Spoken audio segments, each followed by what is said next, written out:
Saya lupa untuk record soalnya. Oke. Nah, jadi saya ulangi di sini. Kalau kita, Bapak Ibu, dari awal pertama membuat janji, atau pada saat mulai dari awal prospectingnya, kita tuh hanya menjurus pada satu, yaitu tujuannya untuk cerita tentang produk, maka kita udah tahu bahwa output-nya, closing yang akan kita bawa adalah ke arah membuat mereka menjadi konsumen atau menjadi pasien saja.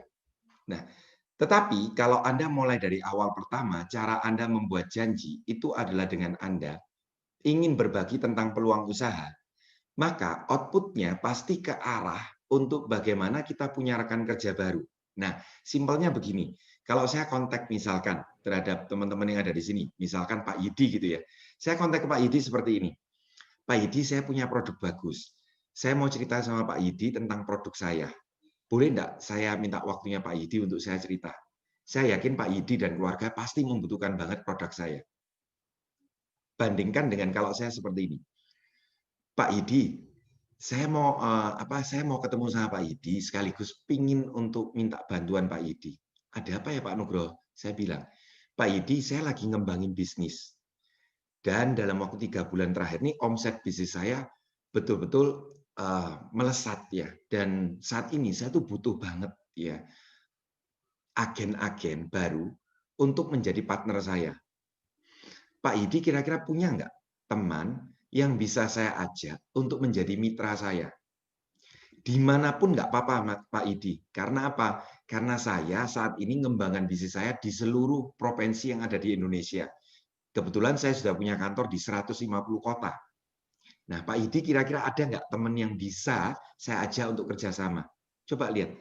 Dari awal membuat janjinya, orang sudah bisa menangkap gambarannya bahwa saya akan berbagi atau sharing tentang apa. Yang pertama, orang akan menangkap bahwa saya akan cerita tentang produk, bahwa saya adalah sebagai seorang penjual produk. Yang kedua, orang akan menangkap bahwa saya adalah seorang pemilik usaha yang sedang melakukan ekspansi bisnis dan butuh rekan kerja. Sekali lagi buat teman-teman semua, closing itu dimulai dari awal pertama, yaitu dimulai dari kita membuat janji, di sanalah proses closing itu terjadi. Nah, apa tahapan-tahapan yang penting pada saat kita melakukan proses untuk closing? Nah, teman-teman, saya membaginya cuma hanya dalam 4 tahapan. Yang pertama adalah bagaimana kita yang pertama itu membangun yang namanya trust. Ya. Yang kedua, bagaimana kita namanya membangun yang disebut dengan needs atau kebutuhan seseorang. Oke, kebutuhan itu bisa diciptakan atau dibangun. Oke, nah yang berikutnya yang ketiga itu bagaimana kita masuk ke tahap gives the solution, memberikan solusi-solusi pada calon prospek kita. Apa solusi yang terbaiknya? Nah, yang keempat barulah terjadi proses closing itu. Oke, nah saya akan mulai ya langsung ya rekan-rekan pada tahapan yang sorry ini, bentar saya akan mute all dulu ya biar tidak bocor ya. Oke. Ya benar ya. Bentar ya. Ya. Ya, kirim dong ya, yang 3 PK sama sisa 5 PK ya berarti.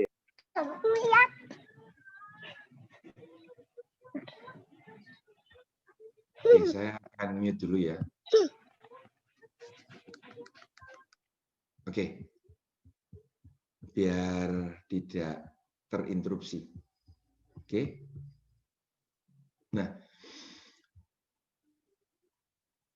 saya langsung lanjutkan ya.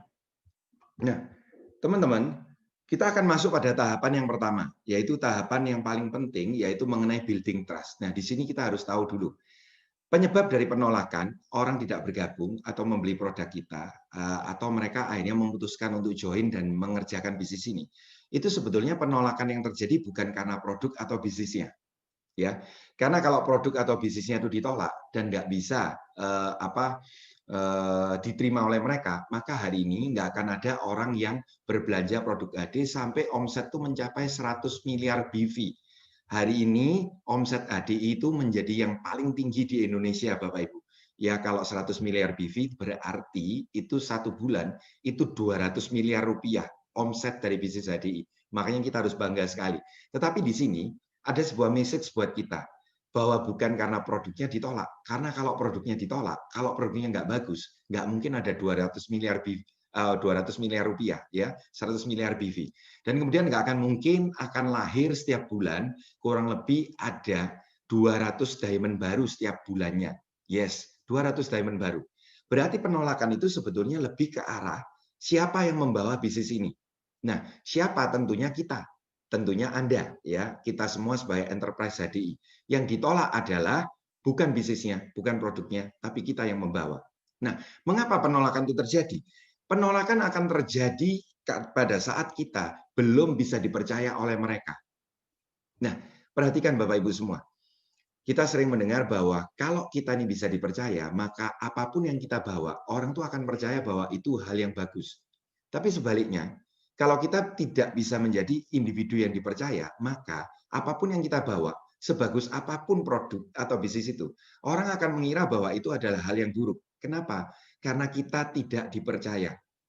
Ya, almarhum ayah saya pernah bilang ke saya, "Nuk, ingat dalam hidup ini, yang paling penting itu adalah nama baikmu. Yang paling penting itu adalah kepercayaan." Tapi jujur Bapak Ibu, sebelum saya kenal HDI, saya nggak ngerti itu. Saya membangun citra atau nama baik saya yang nggak baik. Ya, yang artinya di saat awal pertama saya menjalankan bisnis ini, saya ditolak sampai 13 orang pertama. Yang mana setelah saya evaluasi, penolakan itu bukan karena produk HD-nya nggak bagus, bukan cover-nya nggak bagus, atau karena bisnisnya ini bukan bisnis yang layak untuk dijalankan oleh mereka. Tapi lebih ke arah sayanya. Ya, saya dulu adalah pribadi yang tidak menyenangkan. Saya dulu adalah pribadi yang kalau ketemu dengan orang, cuma hanya mau taunya manfaat dan keuntungannya buat saya apa. Sehingga banyak orang bisa berteman dengan saya pun bisa berteman dengan orang lain dengan cepat, ya, sekali lagi dengan cepat. Tapi saya pun bisa dengan cepat untuk merusak hubungan itu. Ya, kira-kira ada nggak di pertemuan ini yang sama seperti saya? Angkat tangan, tapi ke bawah aja ya, jangan ke atas ya. Jadi saya dengan cepat tuh sebenarnya bisa berkenalan dengan orang. Karena apa? Kepribadian saya koleris sanguin. Saya adalah kepribadian ekstrovert. Saya bisa cepat kenal dengan orang, mudah bergaul, tapi saya bisa dengan cepat juga merusak hubungan. Itu kelemahan saya di awal. Nah, saya tidak paham ya, seperti ayah saya bilang, kalau kamu bisa dipercaya, Nuk, maka kamu batu pun akan dipikir emas. Sebaliknya, kalau kamu nggak bisa dipercaya, Nuk, kamu bawa emas pun akan dipikir batu.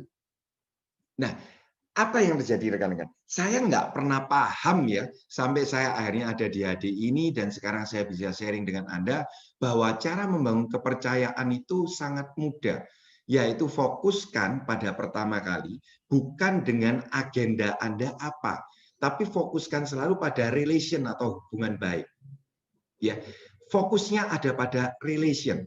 Itulah kenapa pada saat Anda membuat presentasi, apalagi saat virtual, saya menekankan pada Anda semua, jangan takut untuk menyebut nama mereka. Misalkan Bu Maya, halo Bu Maya, apa kabar? Wah, Bu Maya sekarang seger sekali ya. Baru pulang kerja ya Bu? Oh iya Pak Nugroho, baru pulang kerja. Sebutlah nama mereka, panggillah nama mereka.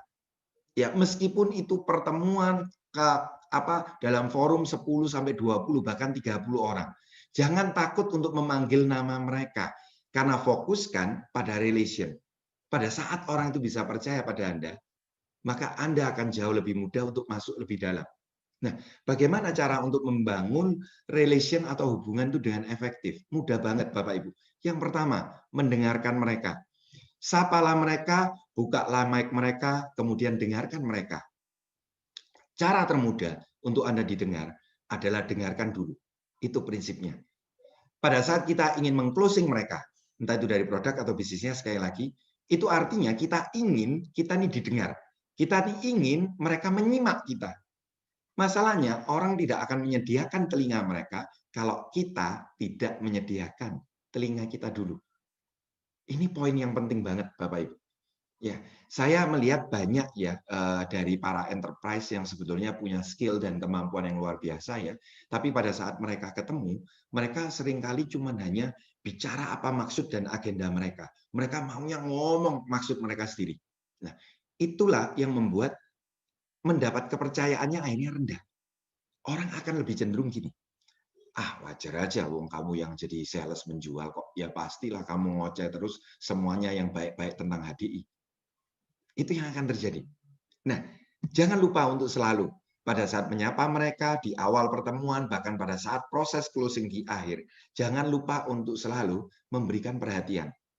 Karena bisnis apapun yang kita urus bukan produknya, yang kita urus bukan hanya sekedar angka-angkanya, tapi yang kita urus dalam bisnis adalah manusianya.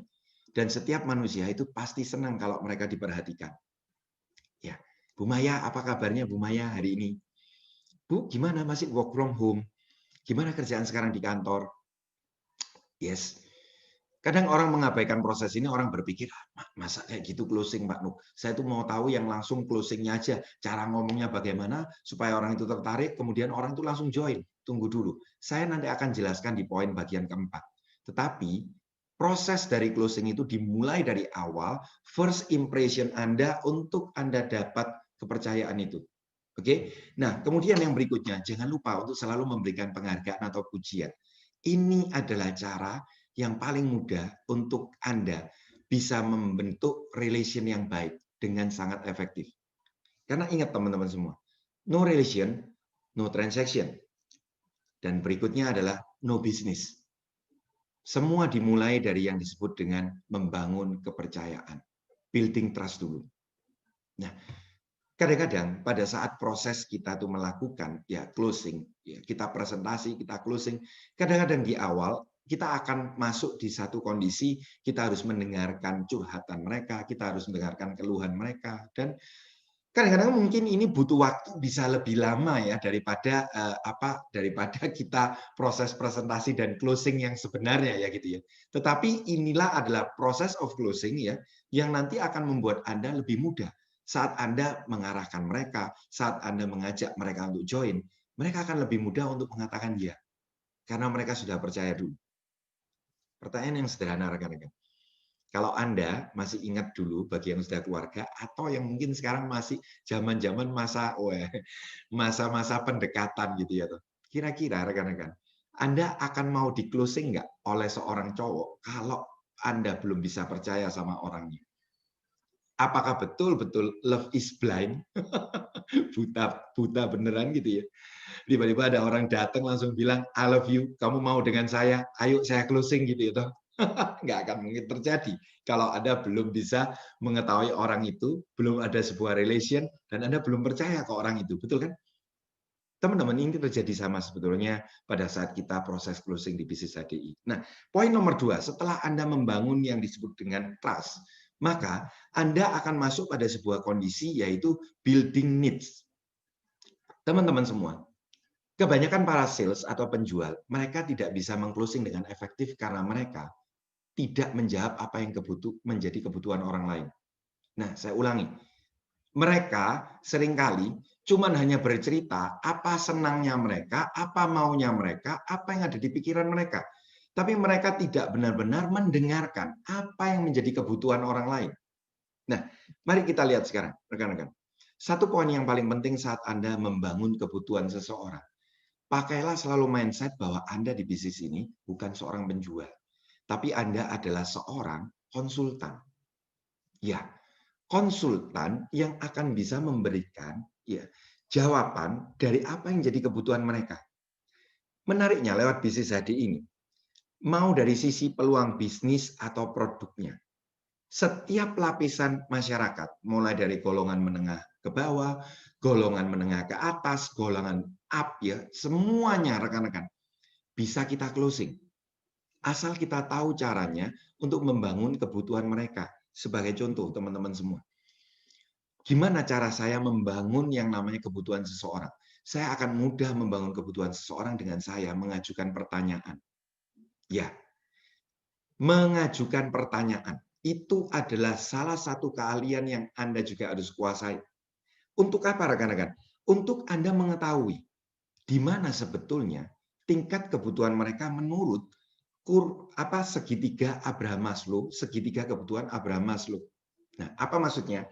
Jadi buat Bapak Ibu semuanya, ada 5 kebutuhan dasar manusia menurut Abraham Maslow, ya, di mana kita bisa melihat, ya, awal pertama kebutuhan yang paling dasar di bawah ini adalah fisiologis, ya, kebutuhan pemenuhan akan hal-hal fisik, ya, sandang, pangan, papan, ya, orang mengatakan itu adalah kebutuhan pokok, ya.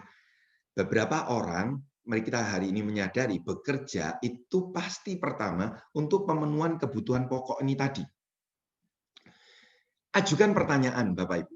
Ya, pada saat Anda mengajukan pertanyaan, Anda bertanya, ya toh, Anda bahkan sebelum bertanya pun Anda bisa fact finding mereka kerja di mana, terus kemudian Anda bisa tahu posisi mereka di pekerjaannya sekarang seperti apa. Anda bisa fact finding. Nah, tapi untuk mengkonfirmasi Anda bisa mengajukan pertanyaan-pertanyaan ke mereka, betul ya? Misalkan sekarang saya bertanya dengan kondisi, oh ya, anaknya sekarang sekolah di mana ya, Bu? Pada saat mereka menjawab pertanyaan saya, dari tempat mereka bersekolah, saya bisa tahu kira-kira kondisi ekonomi dan status sosial mereka ini seperti apa. Dari situ, saya bisa menentukan kemudian kira-kira kebutuhan mereka pada saat nanti mereka join di bisnis ini, kira-kira ada di bagian yang mana ini. Oh, saya bisa mengira bahwa mereka secara kebutuhan untuk yang paling bawah sekalipun, saya masih bisa untuk langsung closing. Artinya apa? Kalau di tingkatan paling bawah, berarti untuk kebutuhan fisiologis, mereka masih dikatakan masih kurang, berarti saya bisa mengajak mereka untuk bisnis di HD ini untuk apa? Untuk mendapatkan pendapatan tambahan, pendapatan sampingan, sehingga bisa memenuhi kebutuhan mereka dengan lebih layak, dengan lebih baik. Pangan, sandang, dan papan mereka. Ya, termasuk kesehatan, pendidikan, dan lain-lain. Itu adalah di bagian yang paling bawah. Nah, kemudian saya juga bisa menganalisa, kalau misalkan mereka saat ini, oh, anaknya bersekolah di tempat sekolah yang lebih baik, gitu ya. Berarti secara pangan, sandang, papan, kebutuhan dasar mereka udah oke. Nah, saya seringkali mengajukan pertanyaan-pertanyaan ya yang sifatnya akan membuat mereka menjadi open ya, menjadi lebih terbuka. Sebagai contoh ya, Bu, nanti ke depan ada planning untuk liburan kemana? Kalau itu zaman sebelum COVID, saya akan tanyakan. Planning Bu nanti ke depan akhir tahun liburan kemana ya Bu? Dia akan jawab, loh Pak Nugroho kalau COVID kayak gini gimana ya? Saya bisa mengajukan pertanyaan yang sama, misalkan. Oh ya, Bu Maya, ini sebenarnya kalau nggak ada COVID, ada planning mau liburan kemana nih sama keluarga? Wah, saya mestinya saya tuh mau pergi untuk ke Thailand gitu. Saya mau pergi untuk ke Eropa. Berarti saya tahu. Oh, mereka ini secara kondisi finansial, kebutuhan, rasa aman, ini pun sudah terpenuhi. Tapi misalkan kalau mereka bilang seperti ini, nggak ada planning sih Pak Nugroho, ya saya itu jarang liburan. Kalaupun mau liburan paling ya cuma deket-deket aja. Dari sini saya bisa menganalisa bahwa sebetulnya mereka untuk kebutuhan akan rasa aman pun masih belum. Apa yang bisa saya lakukan rekan-rekan? Simple, yang bisa saya lakukan adalah saya bisa mengclosing untuk lewat bisnis ini dengan mengajak mereka untuk mereka bisa punya persiapan. Apa itu? Tabungan. Untuk punya persiapan akan apa? Akan daya tahan atau ketahanan secara ekonomi. Ya, rasa aman ya, berarti itu bisa mengenai apa? Memiliki tabungan yang lebih layak, memiliki rumah yang lebih aman, ya memiliki kemudian hal-hal yang bisa membuat kita tuh dalam menjalani hidup ini lebih baik lagi, lebih aman lagi gitu ya. Nah, Anda bisa menganalisa itu.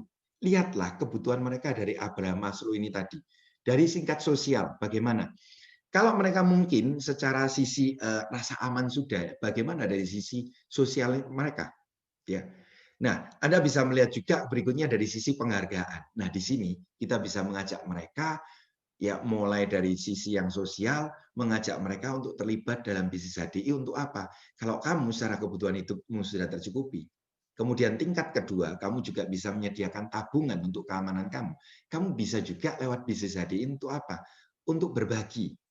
Secara makhluk sosial, kita lewat bisnis HDI ini bisa apa? Bisa membantu orang lain. Membantu orang lain dari sisi apa? Dari sisi produknya, dari sisi bisnisnya, apalagi di kondisi pandemi seperti sekarang. Nah, setiap manusia itu pasti terus bergerak menuju tingkat kebutuhan yang lebih tinggi. Nah, sampai yang berikutnya di kebutuhan akan penghargaan. Teman-teman, hari ini banyak orang-orang kalau di 3 awal pertama ini sudah tercukupi, maka teman-teman semua, mereka bisa jadi loh, belum mendapatkan dari pekerjaan atau bisnis mereka, yaitu dari sisi tingkat yang keempat, yaitu penghargaan. Mungkin mereka nggak pernah mendapat penghargaan dari atasannya, dari tempat kerjanya. Atau mungkin bagi yang mungkin bekerja, seperti contoh mama saya yang punya toko gitu ya. Nah, ini kan penghargaan yang didapatkan apa sih?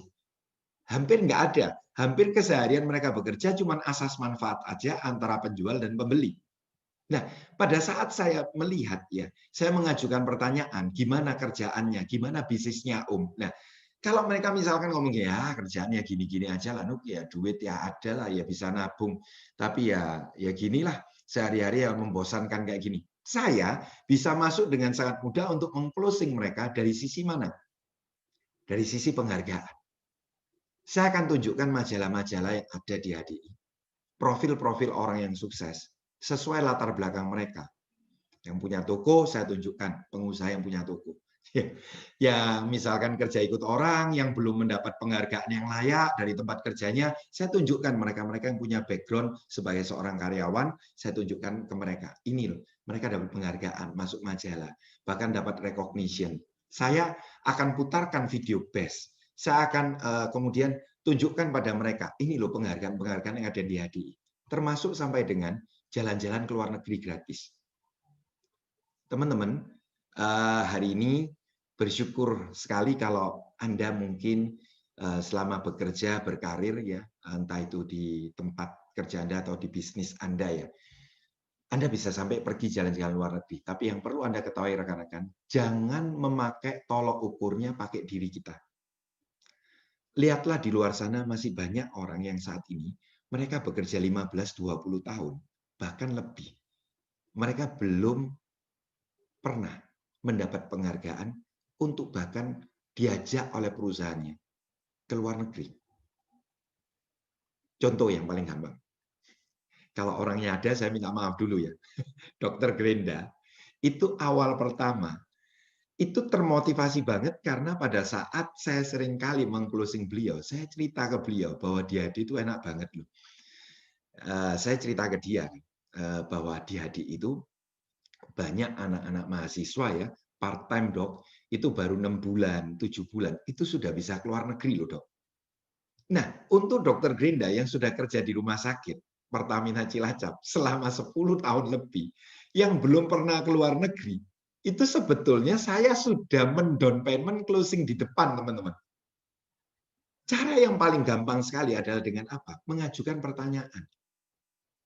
Ajukan pertanyaan. Ya. Nah, berikutnya teman-teman, tingkat kebutuhan yang paling tinggi adalah aktualisasi diri. Lewat bisnis HDI ini, kita punya sebuah self-actualization, salah satunya bersama-sama kita bisa mengajak mereka untuk apa? Untuk tergabung sebagai founder Sekolah Selamat Pagi Indonesia. Jadi sebetulnya dengan melihat tingkat kebutuhan dari segitiga Abraham Maslow ini, ya teman-teman, kita bisa masuk ke setiap orang tuh dari setiap kondisi yang ada, kita tinggal sesuaikan. Nah, tapi ingat bahwa kita itu harus menjadi yang namanya konsultan. Jangan menjadi seorang penjual. Ajukan pertanyaan dan kemudian mendengarkan mereka untuk pahami apa kebutuhan mereka. Oh, sisi kebutuhan mereka itu dari mana? Oke. Kalau ada orang yang di sini, salah satunya Bu Maria, Ci Maria, ya, yang punya bisnis sangat besar, ya. Pada waktu itu saya dengar cerita dari Cimeli, Ci Maria itu tertarik banget pada saat melihat Cimeli, ya, meng-closing Ci Maria itu lewat apa? Lewat penghargaan di awalnya. Jadi lewat penghargaan bahwa Cimeli itu dapat penghargaan pada waktu naik menjadi diamond leader di BEST, dia posting, kemudian dia ceritakan ke Cimaria. Nah, Cimaria di awal pertama sudah merasa interest, wah ada bisnis ya yang memberikan penghargaan yang seperti ini. Nah, itu contohnya. Nah, tapi karena mungkin Cimeli juga tahu ya, upline-nya juga tahu, termasuk ada Joel ya yang juga tahu, saya mendengar sendiri bagaimana meng-closing Cimaria pada waktu itu, kemudian dengan menggunakan Ya, yaitu self actualization itu dengan cerita tentang Sekolah Selamat Pagi Indonesia. Nah, kebetulan beliaunya juga sudah punya Grace Foundation ya, yayasan yang beliau dirikan untuk anak-anak berkebutuhan khusus ya, yang ternyata visi misinya sama. Ya, punya yayasan sosial kan gitu kan. Nah, Cimaria menjadi tertarik sekali dan terclosing karena Sekolah Selamat Pagi Indonesia. Bapak Ibu sekalian, ini adalah keuntungan kita ada di HDI bahwa kita punya banyak sekali ya hal-hal yang tidak dimiliki oleh orang-orang di multi level lain yang bisa mengclosing setiap kalangan, setiap latar belakang prospek kita itu bisa kita closing. Ya, tapi sekali lagi kita nggak akan mungkin teman-teman semua bisa ya mengclosing dengan efektif kalau kita tidak membangun kebutuhan mereka. Oke. Nah, kemudian jangan lupa untuk selalu memberikan open mind. Nah, ini adalah tahapan building needs ya. Nah, buat teman-teman semua, ini misal ada yang punya kendala yang paling sederhana misalkan, Pak Nuk, saya itu kesulitan untuk closing dari sisi produk. Orang itu kebanyakan nggak mau beli produk-produk yang seperti ini. Oke, maka cara saya adalah saya mengajukan pertanyaan. Misalkan saya mengajukan pertanyaan kalau kondisi COVID seperti sekarang, Bu, ini kalau sehari-hari Ibu masih kerja ya Ibu masih berangkat kerja ya atau work from home? Oh, saya berangkat kerja Pak Nugroho. Oh, kerja Ibu di lapangan atau di office? Oh, saya karena marketing saya masih sering nemui orang. Nah, coba lihat teman-teman. Saya mengajukan pertanyaan lagi dengan cara seperti ini. Oh, berarti Ibu masih interaksi dengan banyak orang ya di luar sana ya Bu ya? Iya Pak Nugroho. Wah, berarti sama Bu dengan saya. Perhatikan, saya juga masih sering keliling seperti itu. Sebetulnya dalam hal ini saya tuh jadi khawatir Bu. Khawatirnya sebetulnya kalau saya tuh sampai menjadi OTG, carrier untuk keluarga saya di rumah. Benar Pak Nugroho, itu yang buat saya sendiri juga khawatir. Coba lihat rekan-rekan. Di titik ini, saya sedang mengopen mind mereka, saya sedang membangun kebutuhan mereka untuk apa? Untuk mereka perlu mengkonsumsi produk HDI. Cara terbaik untuk building needs mereka hari ini, teman-teman, adalah dengan mengopen mind. Nah, mengopen mind yang efektif itu sebetulnya bisa kita lakukan dengan tanda kutip memberikan stimulus dari fear atau ketakutan. Umumnya manusia tuh akan bertindak pada saat mereka tuh merasa takut. Nah, ada buying motivation motivasi seorang buyer atau pembeli. Ada yang distimulus bukan karena ketakutan, tapi karena mereka memang teredukasi. Mereka merasa perlu ya. Tetapi umumnya orang-orang Indonesia dan orang-orang dunia pada umumnya mereka akan termotivasi untuk membeli pada saat timbul rasa takut. Sebagai contoh, kondisi COVID membuat 100% penduduk Indonesia merasa takut akan corona. Itulah yang membuat kenapa hari ini produk HDI momentumnya sangat bagus. Hari ini banyak orang yang bergabung di bisnis ini kemudian menjalankan karena motivasi terbesar mereka takut kalau mereka sampai bisnis pekerjaannya hilang, mereka dirumahkan, mereka akhirnya membutuhkan yang namanya pendapatan sampingan. Nah, gunakan momentum ini, rekan-rekan, untuk dengan lebih mudah membangun kebutuhan mereka. Mereka sekarang butuh apa? Pendapatan sampingan. Butuh bahkan sumber pendapatan baru yang bisa menggantikan yang lama. Oke. Nah, kemudian mereka juga butuh produknya. Nah, ini satu situasi yang Anda bisa pakai untuk apa? Untuk Anda betul-betul untuk membangun kebutuhan mereka. Tapi rekan-rekan tetap caranya. Anda nggak bisa ya, orang Jawa ngomong ujuk-ujuk datang kemudian langsung nembak. Lu nggak butuh. Lu harusnya butuh loh ini pendapatan sampingan. Lu kan ini kerjaanmu kalau hilang bagaimana? No, nggak ada orang yang mau untuk diserang secara agresif seperti itu. Anda harus tanya dengan cara seperti ini. Sekarang gimana kerjaanmu? Wah, susah Nuk kayak gini. Saya akan mengajukan pertanyaan berikutnya. Ini saya dengar loh ya. Kalau kondisi COVID ini bertahan sampai dengan tahun depan 2021, kira-kira gimana kondisi kerjaan? Wah, ya susah Nuk kalau kayak gitu ya. Ya ini bisa jadi akan terjadi PHK besar-besaran di kantorku. Saya tanya lagi. Kamu sudah siap-siap nggak? Kalau memang sampai yang terburuk itu terjadi, kamu sudah ada plan B nggak dalam hidupmu? Artinya kamu sudah ada ban serep nggak? Ban cadangannya nggak? Belum, Zenuk. Coba lihat. Pada saat dia bilang belum, di sanalah sebetulnya saya sudah membuilding atau membangun needs mereka. Tapi ingat rekan-rekan, akan jauh beda kalau saya ujuk-ujuk langsung datang, hey Thomas, Bobby, lu nggak kerja kan? Lu nganggur kan? Hati-hati loh. Ini kamu sekarang sudah di apa? Kamu sudah di rumah sudah kerja on off kan? 8 hari kerja, 8 hari libur. Nah, kamu hati-hati loh. Kalau seperti ini terus, kamu bisa jadi di PHK loh. Ayo, aku punya jawaban nih. Bisnis HDI untuk kamu. No, nggak bisa. Oke, building trust ini proses pertama, building need ini proses kedua, yaitu dengan apa? Ajukan selalu pertanyaan. Act like consultant. Berperilaku sebagai seorang konsultan. Oke, bisa dipahami ya teman-teman semua ya? Kalau bisa kasih jempolnya dulu. Oke, bisa tulis di chatnya, bisa dipahami dan mudah banget ya. Oke, sip ya. Nah, sekarang Bapak Ibu sekalian, saya akan masuk pada proses yang ketiga yaitu give the solution. Begini rekan-rekan. Saat Anda sudah menggali ya atau menimbulkan kebutuhan mereka, ingatlah bahwa mindset kita pada saat give the solution itu adalah helping others, membantu mereka. Sehingga orang yang Anda closing ini tidak merasakan bahwa proses saat Anda meng-closing mereka ini tujuannya adalah untuk Anda. 90% orang adalah orang yang skeptis, orang yang apatis.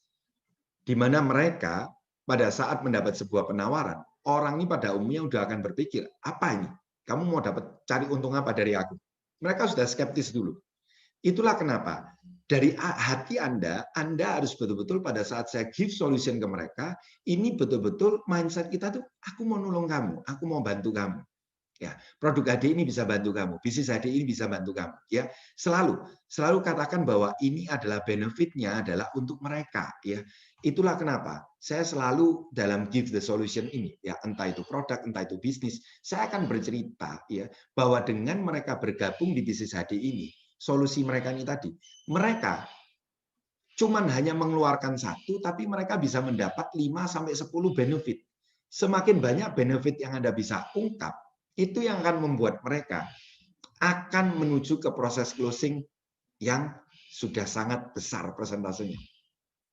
Ya, jadi mindsetnya adalah bagaimana kita membantu mereka. Nah, ingat di sini, fokus untuk menjawab apa yang menjadi kebutuhan mereka. Dalam artian seperti ini. Di satu buah presentasi, pada saat saya sharing tentang produk, misalnya, akan terjadi kondisi di mana mereka sangat tertarik tentang produknya. Tolong pada saat mereka itu bertanya. Nah, teman-teman, kecepatan Anda berbicara itu pengaruh. Oke, saya ingatkan khususnya para millennials yang kadang-kadang cara berbicaranya, speed-nya itu lebih cepat.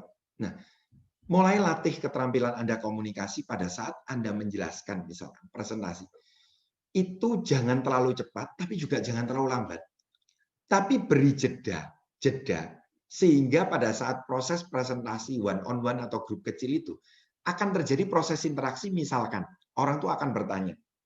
Ya.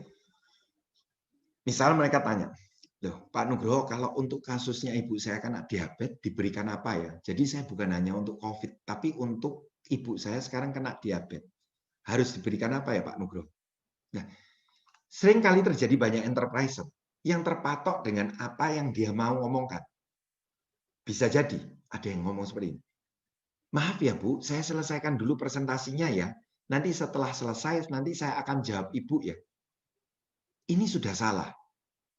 Ingat rekan-rekan, tujuan kita presentasi adalah pada saat itu kita menemukan momen untuk closing. Nah, pada saat ada orang yang tanya seperti itu, berarti ini sudah timbul interest. Nah, pertanyaan itu tanda mereka tertarik. Oke, keberatan pun itu tanda mereka tertarik. Ingat kalau ada orang keberatan, orang punya objection, ya itu juga artinya mereka keberatan itu adalah arti dari mereka tertarik. Nah, maka itu fokus untuk menjawab karena pertanyaan mereka itu artinya kebutuhan mereka. Cepat jawab, selesaikan. Setelah itu Anda kalau bisa langsung closing mereka, tetapi jangan lupa untuk kembali meneruskan presentasi itu sampai dengan presentasi standar selesai. Karena kalau Anda cuma hanya closing sampai di produk, maka Anda cuma hanya dapat rekan kerja saja. Anda cuma hanya dapat pasien saja. Anda cuma hanya dapat konsumen saja. Ya, setelah Anda closing, mereka tertarik, gabung mengambil produknya. Oke, Nuk, aku ambil kalau gitu 4-star-nya ya. Nah, Anda harus masih tetap melanjutkan presentasi Anda. Oke, fokus pada apa yang menjadi kebutuhan mereka. Jangan cuma hanya fokus pada apa yang mau saya omongkan, apa yang senang saya omongkan. Ini yang membuat akhirnya proses closing itu menjadi kecil, ya. Presentase closing itu menjadi kecil karena apa? Kita seringkali cuma yang ngomong maunya kita apa gitu ya. Nah, proses yang keempat, Bapak Ibu semua, adalah proses closing. Saya sering memberikan ya advice pada teman-teman bahwa big yes itu akan terjadi dimulai dari 3 little yes. Ya kecil di depan itu akan menjadi pengantar untuk menjadi ya besar di belakang. Contohnya bagaimana? Pada saat saya sudah menjelaskan semua presentasi itu, kemudian mereka pada saat proses closing, saya sering memberikan seperti ini. Misal ini ya, produk. Bagaimana little yes yang saya maksudkan? 3 kali little yes and 1 big yes. Seperti ini, teman-teman. Saya akan bilang seperti ini. Bu, kalau Ibu lihat tadi produk kita, seperti honeybee pollen, dengan kandungan gizi yang lengkap, dan harga cuma hanya 2.500 per butirnya. Berarti produk AD ini murah kan, Bu? Apa jawaban mereka? Iya sih. Yes kecil pertama terjadi. Oke. Saya akan buat yes kecil yang kedua. Misalkan ini masih dari produk. Saya akan bilang gini.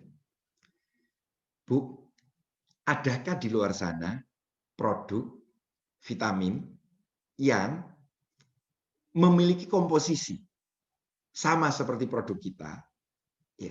Kemudian dengan harga yang juga sama seperti punya kita, menurut Ibu, ada tidak produk yang seperti itu? Saya akan bilang, saya rasa nggak ada ya, Bu. Hanya di HDI yang punya seperti itu.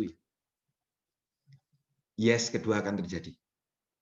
Saya nggak seberapa tahu sih, Pak. Tapi ya, HD murah sih. Yes, kedua. Kira-kira menurut Ibu, anak Ibu di kondisi keadaan seperti pandemi sekarang, butuh banget kan, Bu, vitamin seperti ini? Iya sih. 3 yes terjadi. Secara psikologis, mereka sudah iya. Tinggal Anda meng-closing big yes yang terakhir. Big yes-nya bagaimana? Saya cuma hanya bilang seperti ini. Bu, bisa saya bantu ya, Bu, untuk Ibu bergabung dan kemudian Ibu mengambil produknya yang Ibu butuhkan buat anak-anak dan keluarga Ibu. Saya bantu closing ya, Bu. Statement saya tidak pernah statement yang mengarahkan kepada ya dan tidak. Statement saya selalu statement untuk mengunci mereka. Untuk mengunci mereka agar mereka mengatakan big yes. Saya bantu ya, Bu, untuk pendaftaran Ibu dan kemudian Ibu bisa mengambil produknya untuk kebutuhan keluarga Ibu dan anak-anak Ibu. Ibu ambil yang mana? Yang ini, yang isi starternya atau yang madunya, Bu? Big yes akan terjadi kalau Anda sudah mulai dari little yes-nya dulu. Saya akan ajarkan pada Anda saat ini bagaimana kalau saya mau melakukan closing efektif dari sisi bisnisnya, Pak Nugroho. Dan ini saya selalu lakukan yang membuat saya hari ini, ya, kalau teman-teman tahu, kemurahan Tuhan diserah kesibukan waktu saya, ya, saya harus membantu Pak Yulianto untuk persiapan acara BEST semua, ya, juga mapping and profiling HDI ini, ya, di tahun 2021 nanti kita akan ada program yang keren-keren banget gitu ya. Banyak dari teman-teman yang seringkali bertanya ke saya, bagaimana Pak Nugroho di sela waktunya masih bisa meng-closing, kemudian bahkan bisa langsung membuat orang itu juga jalan. Ya, jadi saya hari ini melakukan proses closing ini juga sebagai rangkaian dari men-second closing mereka langsung di depan. Dan dengan mengajukan 4 pertanyaan ini sangat efektif. Mau tahu semua ya? Jadi second closing sebetulnya tidak lagi dibutuhkan waktu yang lama. Kalau Anda sering mendengar, closing itu adalah proses untuk menggabungkan seseorang. Second closing adalah proses untuk mengaktifkan mereka. Nah, dengan mengajukan 4 pertanyaan ini, itu saya bisa melakukan secara bersamaan, saya meng-closing sekaligus men-second closing mereka. Oke? Bagaimana cara saya? Sederhana. Pertanyaan pertama yang selalu saya ajukan seperti ini. Ya. Jika, misal ya, saya ambil contoh nama aja langsung, Pak Yidi ya. Maka saya akan ajukan pertanyaan seperti ini. Pak Yidi, kalau Pak Yidi nanti bergabung, terlibat di bisnis HD ini, kira-kira berapa pendapatan yang menurut Pak Yidi layak Pak Yidi dapatkan dengan waktu yang Pak Yidi luangkan untuk nanti menjalankan bisnis ini? Saya selalu tanyakan ini. Jadi saya ulangi ya. Saya akan bilang gini Pak Yidi. Pak Yidi, jika Pak Yidi bergabung di HD ini, kira-kira berapa pendapatan yang menurut Pak Yidi inginkan, yang Pak Yidi rasa layak untuk Pak Yidi jalankan dengan waktu yang nanti Pak Yidi bakal luangkan untuk bisnis ini? Misal Pak Yidi ngomong, mungkin 5 juta lah Pak, mungkin ya 10 juta lah, bisa 2 juta gitu ya. Intinya teman-teman, dengan mengajukan pertanyaan ini akan membuat seseorang tuh sudah langsung berpikir 2 poin. Pertama, saya ingin dapat berapa? Dan kemudian orang ini tanpa disadari sudah berpikir, iya benar, aku harus meluangkan waktu. Saya nggak pakai cara lama lagi dengan cara apa? Dengan cara, oh nanti saya follow up ke depan. Enggak. Tapi saya langsung melibatkan mereka as a partner. Maka misalkan setelah Pak Idi jawab ya, 5 juta misalnya. Ya. Maka saya akan langsung meneruskan pertanyaan kedua. Saya langsung bertanya gini, kira-kira Pak Idi, untuk bisa mendapatkan 5 juta per bulan itu, kira-kira berapa banyak waktu yang Pak Yidi akan luangkan per minggunya untuk bisa mencapai pendapatan 5 juta itu tadi? Ini pertanyaan yang sangat bagus sekali yang akan membuat mereka berpikir. Dan tanpa disadari, Anda sudah meminta waktu mereka secara halus. Kenapa? Pertanyaan pertama adalah keinginan mereka, pendapatan yang mereka mau. Pertanyaan kedua adalah mereka sudah tergiring dengan kondisi, ya mungkin seminggu ya 10-20 jam lah Pak Nugroho. Lihat di sini, tanpa disadari Anda sudah meminta waktu mereka. Maka saya akan meneruskan dengan pertanyaan ketiga. Bagaimana pertanyaan ketiga saya? Saya selalu bilang ini. Oke, Pak Idi. Tadi kan Pak Idi mau 5 juta. Oke, dengan meluangkan waktu seminggu kurang lebih 10 jam. Nah, kira-kira Pak Idi. Pak Idi, kira-kira berapa bulan waktu yang Pak Idi akan sediakan untuk mencapai pendapatan tersebut? Kira-kira berapa Pak Idi? Maka Pak Idi akan ngomong, ya mungkin ya 5-6 bulan lah Pak Nugroho. Lihat Bapak Ibu, pertanyaan saya ketiga ini akan membuat mereka tanpa disadari untuk berpikir, mau meluangkan waktu ini untuk pendapatan mereka yang mereka inginkan sendiri. Jadi saya ulangi, saya akan bilang seperti ini. Pak Idi, tadi kan Pak Idi ingin dapat 5 juta itu. Dengan Pak Idi meluangkan selama 10 jam per minggunya tadi. Nah, Pak Idi, Kira-kira Pak Idi, berapa bulan waktu yang Pak Idi akan sediakan untuk mencapai pendapatan itu? Anda akan menemui jawaban-jawaban yang kadang-kadang nggak rasional. Oke? Kadang bisa tidak rasional ya. Misalkan, ya saya maunya sebulan gitu ya. Maka ingat, pada saat Anda ya menemui jawaban yang nggak rasional, Anda bisa mulai untuk mengubah dari pertanyaan 1 sampai 3 ini, salah satu pertanyaannya saja yang bisa Anda adjustment atau penyesuaian. Ingat, kita ini sebagai konsultan. Ya, misalkan terjadi jawaban yang nggak realistik ya, misalkan mereka jawab gini, ya saya mau mendapatkan 100 juta, misalkan gitu kan. Waktu yang saya luangkan cuma hanya 2 jam per minggu. Ini kan sudah nggak realistik gitu ya. Terus saya mau mencapainya dalam waktu 2 bulan. Nah, ini kan udah nggak realistik ya. Maka sebetulnya pada saat Anda menemui orang yang seperti ini, tapi jarang ya, jarang. Maka Anda bisa melakukan adjustment dengan seperti ini. Oh, oke, Pak Idi. Kalau 100 juta per bulan, saya rasa bisa Pak Idi. Cuman mungkin waktu kerja yang Pak Idi luangkan per minggunya, kalau 2 jam saya rasa masih kurang Pak Idi.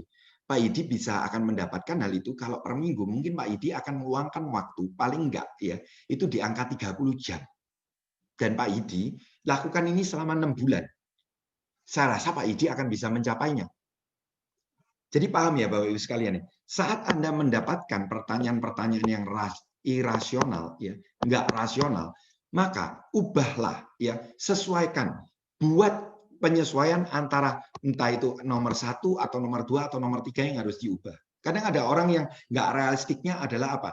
Mereka seminggu cuma ya meluangkan waktu 1 jam. Maka Anda harus ngomong, Pak Idi, saya rasa bisa Pak Idi untuk dapat 5 juta per bulannya, tapi Pak Idi mungkin waktu per minggunya yang harus ditambah. Karena kan sama seperti kalau kita kerja kantoran. Kan nggak mungkin kalau kerja kantoran, kita itu cuma hanya mengerjakan 1 jam per minggu, kemudian kita ingin minta gaji dalam sebulan, ingin minta gajinya itu 10 juta. Kan nggak mungkin Pak Idi. Masuk akal sih. Jadi teman-teman semua, gunakan langkah 1, pertanyaan 1 sampai dengan ketiga ini. Ini simpel banget. Begitu mereka sudah menjawab dengan kondisi yang logis, rasional, maka lihat Bapak Ibu semua. Pak Idi menjawab saya, awal pertama, dia ingin mendapatkan hasil 5 juta. Rasional. Dia mau meluangkan waktunya per minggunya selama 10 jam. Rasional banget. Dan dia kemudian mengasih time limit 6 bulan. Ini sudah rasional. Maka saya tinggal hanya tutup dengan pertanyaan terakhir. Yang keempat. Ya. Saya langsung akan bilang apa? Pak Idi, saya rasa Pak Idi bisa mencapai itu semua. Nah, jika Pak Idi gabung di bisnis ini, dan kemudian Pak Idi bisa mendapatkan hal tersebut, kira-kira mau nggak Pak Idi untuk segera bergabung dan saya akan bantu Pak Idi secara langsung? Apa jawaban mereka? Jawaban mereka pasti ya. Dan Anda sudah mengantongi berapa impian mereka? Anda sudah mengantongi berapa waktu yang akan mereka luangkan? Dan Anda sudah mengantongi berapa waktu yang mereka sediakan untuk mencapai pendapatan itu? Cara ini sangat efektif. Itulah yang membuat saya sendiri hari ini di sela kesibukan waktu saya bisa meng-closing sekaligus langsung saya men-second closing mereka di depan. Teman-teman semua, ingat, proses yang harus dilakukan tidak boleh dilompati. Kalau Anda langsung jam menuju ke nomor keempat, yaitu langsung proses closing, saya dengan Pak Idi belum membangun trust, belum building need dia, terus kemudian saya belum memberikan solusi-solusinya bahwa dengan presentasi HD ini dia bisa mendapatkan banyak hal untuk menjawab pertanyaan mereka. Kemudian langsung saya cerita, langsung masuk ke proses nomor 4 ini, langsung meng-closing, maka saya akan kemungkinan besar akan ditolak. 4 tahapan ini. Anda lakukan prosesnya. Dan ini semua, ingat rekan-rekan, semua adalah masalah jam terbang. Jam terbang. Ya, sekali lagi saya naik pesawat, ya Anda juga pernah naik pesawat mungkin ya, ataupun ya samalah driver mobil, ya Anda sama-sama mengetahui bahwa kalau mereka yang punya jam terbang tinggi, maka dia take off, ya lepas landas ya, kemudian landing gitu ya, maka akan smooth dan akan kelihatan biasanya. Pilot-pilot yang senior itu biasanya bisa melakukan itu. Tapi pilot-pilot yang baru, yang jam terbangnya masih sedikit, itu seringkali mereka take off pun, mereka landing pun, waduh, goyang-goyang nggak karu-karuan. Kenapa? Jam terbang. Sama halnya dengan di bisnis ini. Kemampuan closing Anda akan menjadi lebih bagus sejalan dengan jam terbang Anda. Itulah kenapa rekan-rekan, saya cuma hanya mengingatkan bahwa kecepatan Anda di bisnis ini, itu akan ditentukan oleh kecepatan Anda untuk salah. Kecepatan Anda untuk gagal. Berapa banyak kegagalan yang Anda alami itu adalah menentukan kecepatan Anda untuk sukses. Saya bisa menjadi seperti hari ini karena saya banyak gagal, saya banyak salah. Saya bisa menemukan formula-formula yang kemudian saya bisa ajarkan untuk mempermudah semua rekan-rekan karena saya sering melakukan kesalahan. Saya melakukan evaluasi, saya melakukan adjustment. Closing ini kenapa belum bisa saya lakukan? Kenapa saya susah sekali untuk menggerakkan orang? Karena apa? Karena salah, karena gagal. Saya bisa menemukan 4 pertanyaan ini yang akan membuat saya lebih mudah dalam meng-closing dan menggerakkan mereka. Karena semuanya jam terbang. Bruce Lee mengatakan, lebih baik Anda hanya memiliki 1 jurus tendangan, tapi Anda latih 10.000 kali. Dan tendangan itu akan menjadi mematikan dibanding dengan Anda punya 1.000 jurus, tapi Anda latih masing-masing cuma hanya 1 kali dan tidak memberikan satu dampak yang mematikan. Apa artinya rekan-rekan? Latih diri Anda terus. Pada saat Anda memiliki sebuah skill dan Anda bisa menjadi expert, Anda menjadi master dalam hal skill itu, Anda gunakan terus-menerus. Inilah yang akan memberikan dampak atau hasil. Jadi latih teman-teman semua. Ya, caranya sangat mudah. Hari ini tinggal Anda yang mau melakukannya. Jangan pernah takut salah. Jangan pernah takut untuk gagal. Karena kalau yang namanya belajar harus salah dan harus gagal.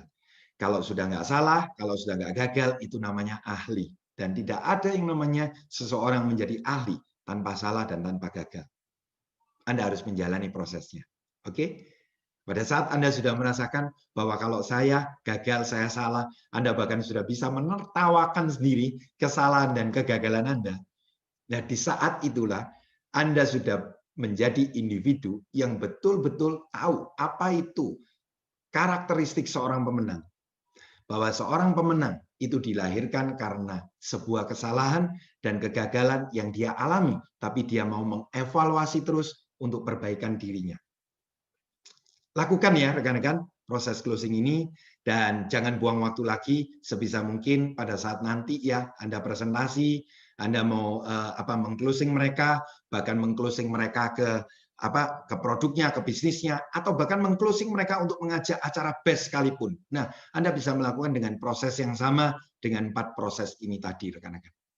Oke, terima kasih rekan-rekan sudah bersama dengan saya selama 1 jam ini dalam materi ya hari ini mengenai how to close ya.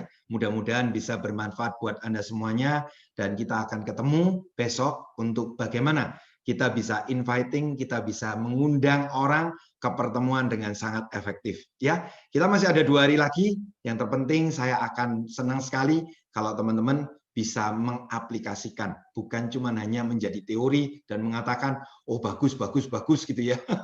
Tapi yang paling penting adalah diaplikasikan. Oke? 4 poin ini tadi. Nah, buat teman-teman nanti yang membutuhkan untuk materinya, saya nanti akan langsung sharekan pada leader-leader Anda, dan Anda boleh langsung pakai. Karena di grup saya tidak pernah menahan informasi, apalagi hal-hal teknis yang seperti ini. Saya akan jauh lebih senang kalau Anda bisa cepat menguasai dan kemudian Anda menduplikasikan kepada rekan kerja Anda semua. Ya, thank you ya buat teman-teman semua untuk kehadirannya. Kita ketemu besok jam 9 pagi. Thank you very much. Sukses buat Anda semuanya. Ya, thank you.